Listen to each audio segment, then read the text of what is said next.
Okay, let's start with the question. Which animal don't have nipple? ठीक ना, कौन सा एनिमल के पास निपल नहीं होता? That is egg-laying mammal only. The answer is egg-laying mammals. Egg-laying mammals. Egg-laying mammals के पास memory gland रहता है लेकिन निपल्स नहीं रहता है. But it has mammary gland. Okay, mammary gland इसके पास रहता है but it do not have the nipple. हो गया, हटाइए, आगे बढ़ते हैं हम लोग. Today we will study ovary. Okay, ovary.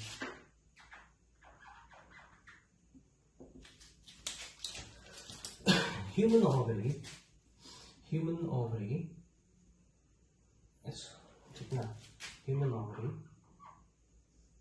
is of almond shape. almond shape का होता है. इसका डायमेंशन ऑलमोस्ट इक्वल होना है, बराबर होना है ह्यूमन टेस्टिस के लगभग. Okay, let's see the diagram of the ovary. almond shape. Okay, this is ovarian ligament through which it is connected with the abdomen. Okay, जो outer most layer है इसको हम लोग बोलेंगे germinal epithelium. germinal epithelium, the outermost layer. Below this layer situated is the tunica albuginea. Below this the tunica albuginea.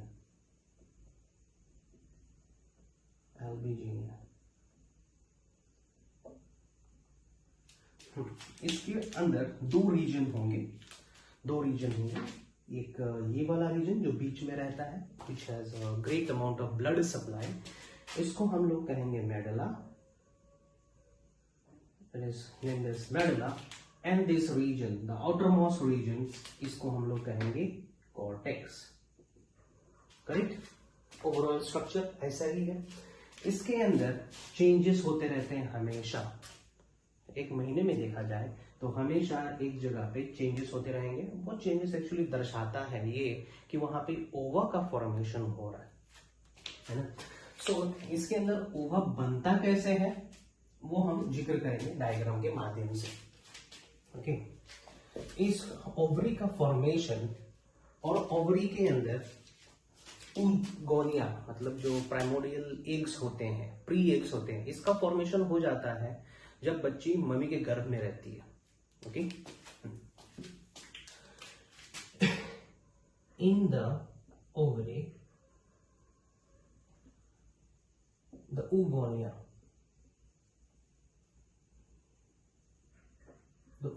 is produced when the fetus is there in mother body. Okay, जब fetus mother body में present रहता है उसी समय इसके अंदर oogonia मतलब egg cells बनने लगते हैं. ओके, लगभग अराउंड, ये फिगर याद रखेंगे, around 7 million oogonia is produced. oogonia are produced. ठीक है, 7 मिलियन oogonia बनता है इस ओवरी के अंदर. ठीक है, बर्थ के बाद कोई oogonia नहीं बनता है. After birth no new oogonia is formed. ध्यान देंगे, जन्म लेने के बाद यदि बच्ची के जन्म हो जाता है तो उसमें कोई oogonia नया नहीं बनेगा, नया डिवीजन नहीं होना है. ये जो oogonia होते हैं they are surrounded by certain cells. ये इस प्रकार के सेल से सराउंडेड होते हैं. कंसीडर करेंगे एक हॉलो बॉल, फुटबॉल की तरह, उसके अंदर एक छोटा सा बॉल प्रेजेंट है. सो जो होलो बॉल बना रहा है उसको हम लोग कहते हैं, ठीक है, हाँ, इस स्ट्रक्चर को हम लोग कहेंगे primordial follicle. Okay, primordial follicle कहते हैं इसको। ओके, ठीक ना। इसका फर्दर डेवलपमेंट होता है, यही प्राइमोर्डियल फॉलिकल का डेवलपमेंट होता है, आखिरी में जाके ये ग्राफियन फॉलिकल्स बनाता है। ये प्राइमोर्डियल फॉलिकल्स एक्चुअली में होता है किस प्रकार का cell? That a special cell is called granulosa. Granulosa cell, granulosa cell ही रहता है। इसका साइज कभी पतला रहता है, कभी बड़ा होता है, नंबर बढ़ने लगता है, बहुत ज्यादा बढ़ने लगता है। तो अलग अलग स्टेजेस पे इसका नाम बदलते रहता है, सेल वही रहता है ना। चलिए आगे देखते हैं, हम लोग डायग्राम से हम रिप्रेजेंट करते हैं किस तरीके से ये ओवा बनता है, फाइनल ओवा बनता है।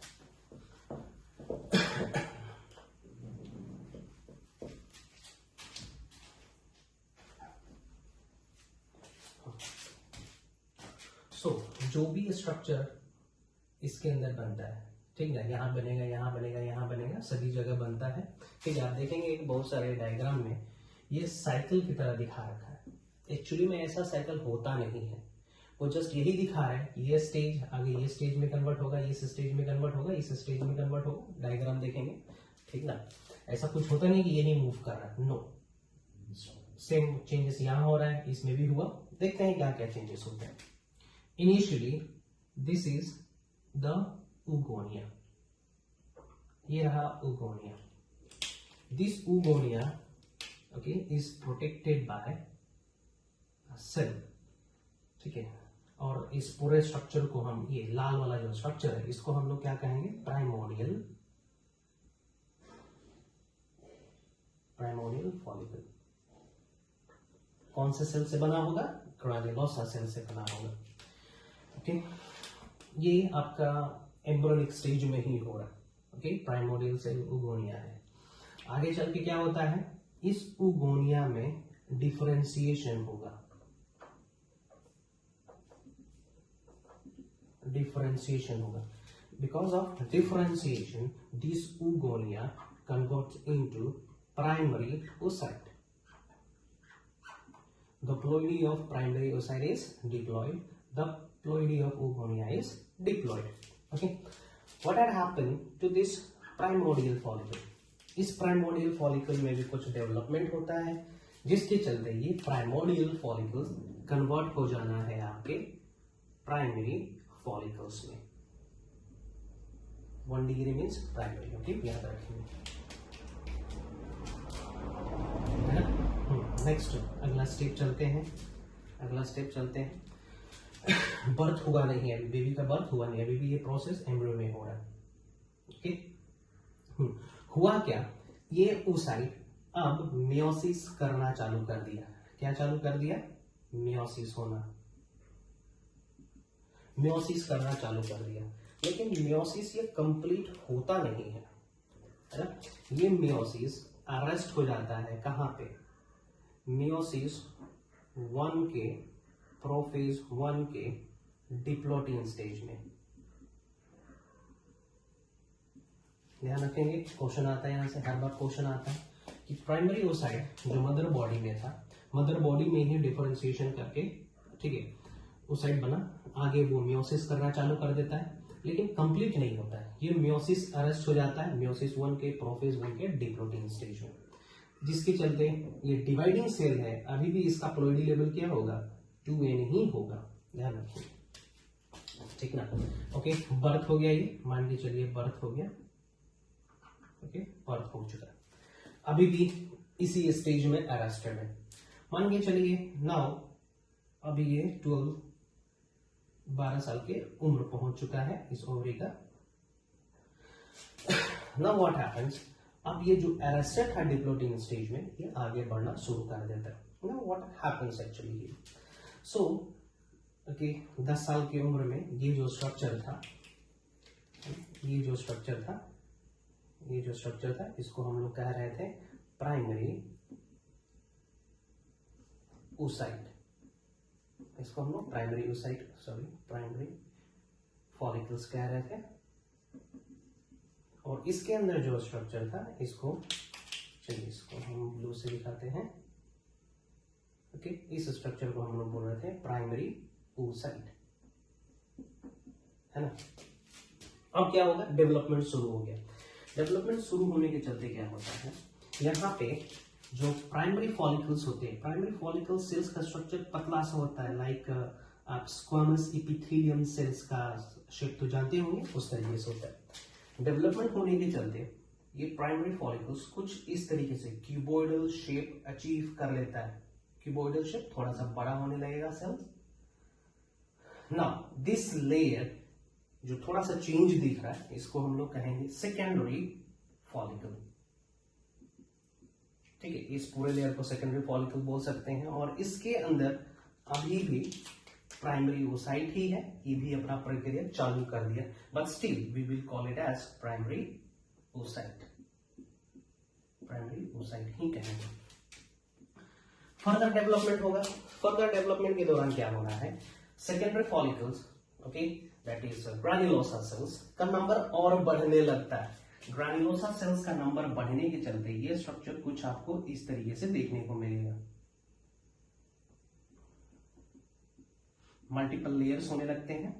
These are granulosa cells. Okay, granulosa cells कुछ इस तरीके से,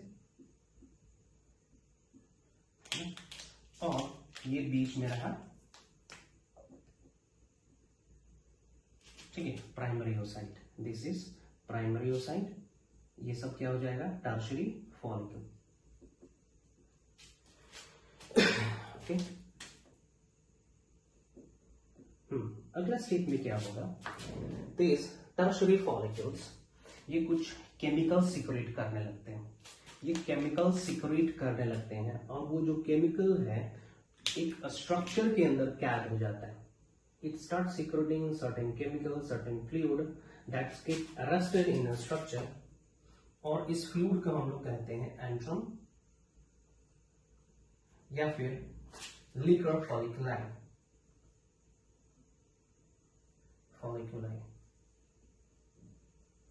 लिकर फॉलिकुलाई कहेंगे।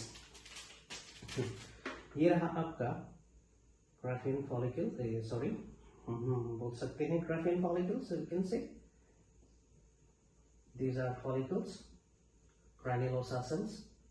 ग्रान्युलोसा सेल्स ही है ये, है ना। चलिए ये बना देते हैं, ग्रान्युलोसा सेल्स भर देते हैं। ग्रान्युलोसा सेल्स, और यहाँ पे ये जो स्ट्रक्चर आप देख पाओगे, इसको अब हम लोग कहेंगे this structure now turned as secondary oocyte।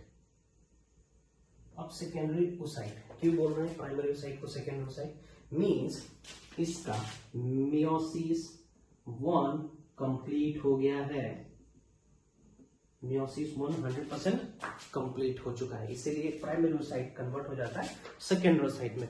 The question asked what is the ploidy level of secondary oocyte? So it is haploid। साथ में क्या हुआ है, साथ ही में क्या हुआ है, इस सेकेंडरी oocyte के ऊपर एक लेयर का भी डेवलपमेंट हुआ है। इस लेयर को बनाने के लिए कुछ केमिकल सिक्रीट होते हैं oocyte से, और कुछ केमिकल सिक्रीट होते हैं दिस ग्रान्युलोसा सेल से। इस लेयर को कहा जाता है जोना पैल्यूसिडा, है ना। अब देख पा रहे होंगे यहाँ पे एक स्टॉक का तरह, है ना, स्टॉक का तरह स्ट्रक्चर बना हुआ है जो एक से अटैच्ड है फ्रॉम दिस रीजन। इस चीज को, इस स्ट्रक्चर को हम बोल सकते हैं cumulus oophorus। Cumulus CUMULUS oophorus। यह स्टॉक है जिससे ये सेकेंडरी oocyte अटैच्ड होता है इस फॉलिकल से, है ना।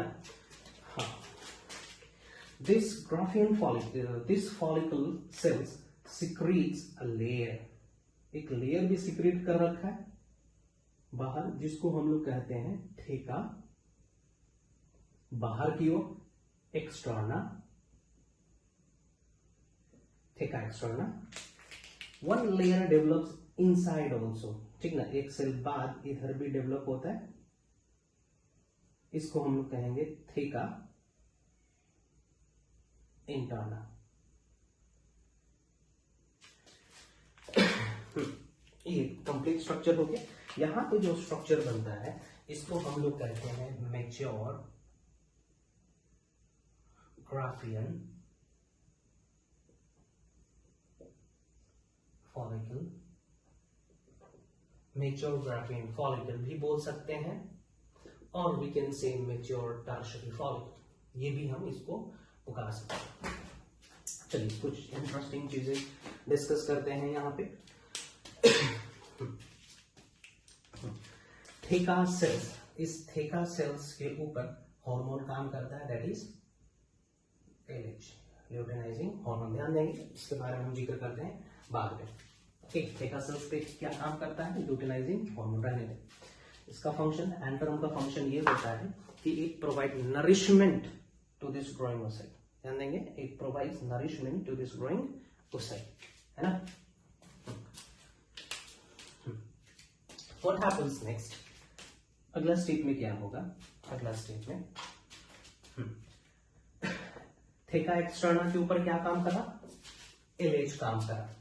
एलएच के चलते theca cells results in the production of oestrogen. Oestrogen, ठीक है, थेका सेल इतना एस्ट्रोजन प्रोडक्शन करता है कि ये पॉजिटिव फीडबैक देता है टू प्रोड्यूस एलएच।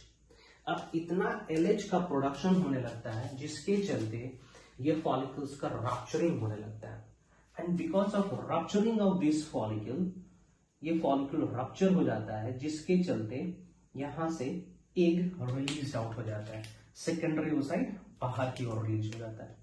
ये रहा आपका secondary oocyte, secondary oocyte. Okay, इसको हम लोग कहते हैं ovulation.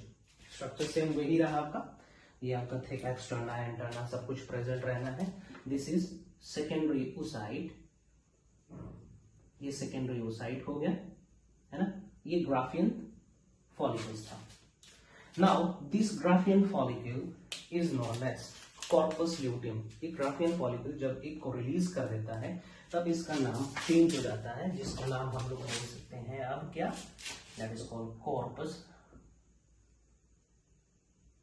luteum. Okay, corpus luteum. This corpus luteum is yellow in color, and this corpus luteum secretes progesterone. क्या सिक्रेट करेगा, प्रोजेस्टेरोन का सिक्रेशन करता है। हाँ, इट गोज फॉर फर्टिलाइजेशन, इसको जिक्र करेंगे फर्टिलाइजेशन पोर्शन में। Now this corpus luteum atrophy करने लगता है, इट गोज डेथ प्रोसेस, ठीक है, इसका फंक्शन बंद हो जाता है, काम है नहीं इसका, तो इट अंडरगोज डेथ, ठीक है, एट्रोफी, एट्रोफी होने लगता है, जिसके चलते ये एक कुछ इस तरीके से स्ट्रक्चर बन जाता है जिसको हम लोग कहते हैं एल्बिकन्स, एल्बिकन्स, कॉर्पस एल्बिकन्स। और फाइनली ये डेथ कर जाता है और मेंस्ट्रुअल फ्लो के दौरान ये शरीर से बाहर निकल जाता है। हाँ, चलिए कुछ कुछ चीजों के बारे में हम जिक्र करते हैं। प्रोजेस्टेरोन का रोल क्या होगा यहाँ पे, ओके, ये सब डायलॉग होने से क्या होता है, ओके, जो ना पहले से इनका फंक्शन तो बता दिए हम। आते हैं थोड़ा इस पे, किधर आते हैं, ओके, कंप्लीट कर लेंगे इस डायग्राम को, छोड़ेंगे नहीं, कुछ डाउट होगा पूछेंगे, okay.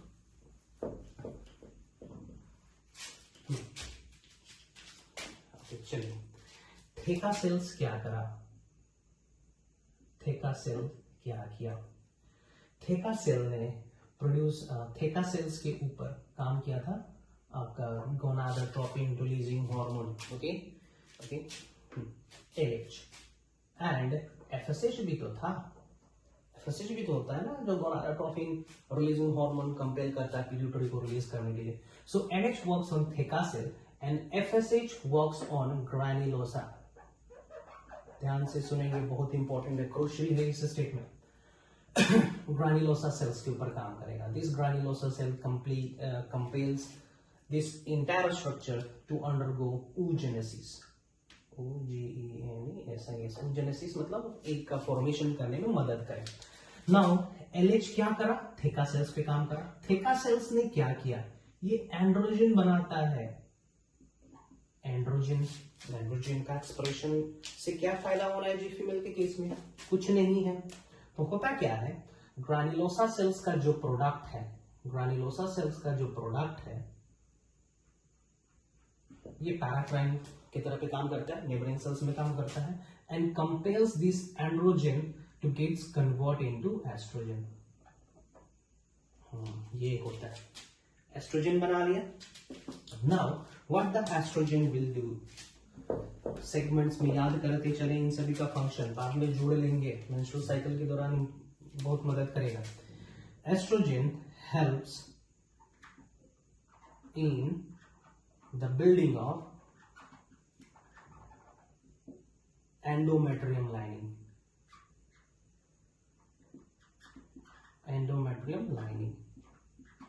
LINING, endometrium lining of what? Uterus, है ना। एस्ट्रोजन, ध्यान देंगे, एस्ट्रोजन यदि लो अमाउंट में है, कम अमाउंट में, if it is in low amount then it gives negative feedback for LH secretion. ध्यान देंगे, लो अमाउंट में है तो एलएच को नेगेटिव फीडबैक देगा। If LH is estrogen is present in high amount, यदि ये हाई अमाउंट में प्रेजेंट है, then it gives positive feedback for LH release.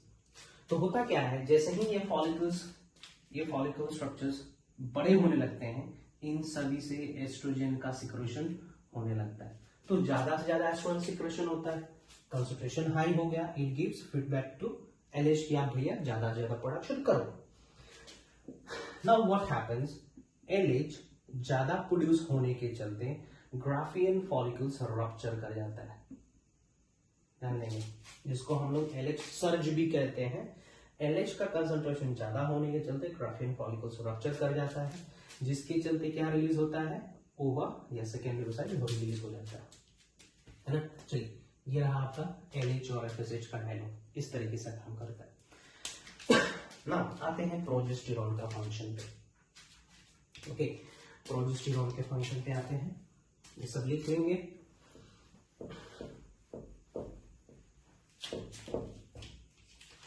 Progesterone,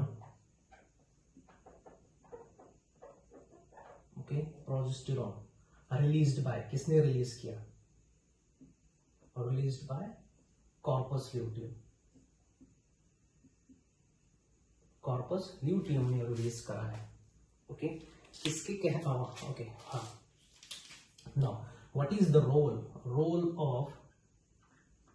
of progesterone? Role of progesterone क्या हो जाएगा जी? टू मेंटेन यूट्रस लाइनिंग को मेंटेन करने का काम होता है ना। एक चीज आगे, कौन बना रहा था इसको? कॉर्पस ल्यूटियम बना रहा था। कॉर्पस ल्यूटियम का स्ट्रक्चर जो है, इसको मेंटेन करने में मदद करता है एलएच। ल्यूटिनाइजिंग हार्मोन, ध्यान देंगे, luteinizing hormone maintains the structure of corpus luteum।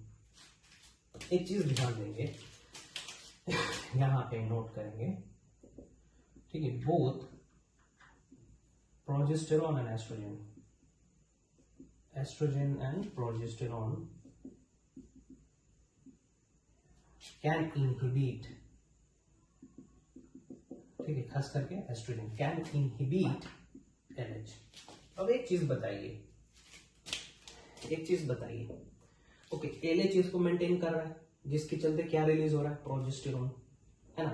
अब प्रोजेस्टेरॉन ही क्या करता है? प्रोजेस्टेरॉन इस एलएच को इनहिबिट कर रहा है ना। एस्ट्रोजन भी क्या करेगा? इसको इनहिबिट करेगा, है ना। तो क्या होगा, इस कॉर्पस ल्यूटियम धीरे धीरे क्या होने लगेगा, डिग्रेड होने लगेगा। जब कॉर्पस ल्यूटियम डिग्रेड होने लगेगा तो ये नहीं बचेगा। जब ये नहीं बचेगा तो यूट्रस का लाइनिंग को कौन मेंटेन करेगा, यूट्रस लाइनिंग डिजनरेट हो जाता है, जिसको हम लोग मेंस्ट्रुअल फ्लो कहते हैं, है ना। प्रेगनेंसी के दौरान ये कॉर्पस ल्यूटियम स्ट्रक्चर कैसे बरकरार रहता है, तो ये बरकरार रहता है कॉरियोनिक गोनाडोट्रोपिन हार्मोन के चलते। कॉरियोनिक गोनाडोट्रोपिन हार्मोन के चलते ये प्लासेंटा सिक्रेट करता है, प्लासेंटा से पहले ये ब्लास्टोसिस्ट के जो सेल्स होते हैं वो सिक्रेट करता है, ये काम करता है एलएच की तरह, है ना। सो उस केस में कॉर्पस ल्यूटियम का स्ट्रक्चर मेंटेन रहता है इसके द्वारा, और ये क्या करता है, प्रोजेस्टेरॉन कंटिन्यूअसली सिक्रेट करता है, और प्रोजेस्टेरॉन प्रेगनेंसी को मेंटेन करके रखता है। ये सब चीजें फिर से जिक्र करेंगे हम मेंस्ट्रुअल साइकिल के दौरान। फिर भी आप लोग इन सब चीजों को सेगमेंट्स में याद करेंगे, कौन किसको इनहिबिट कर रहे हैं, क्लियर कट आइडिया रखेंगे, कंफ्यूजन नहीं होंगे, डाउट होगा पूछेंगे। ओके, सो नेक्स्ट सेक्शन में हम लोग oogenesis और मेंस्ट्रुअल साइकिल देखेंगे।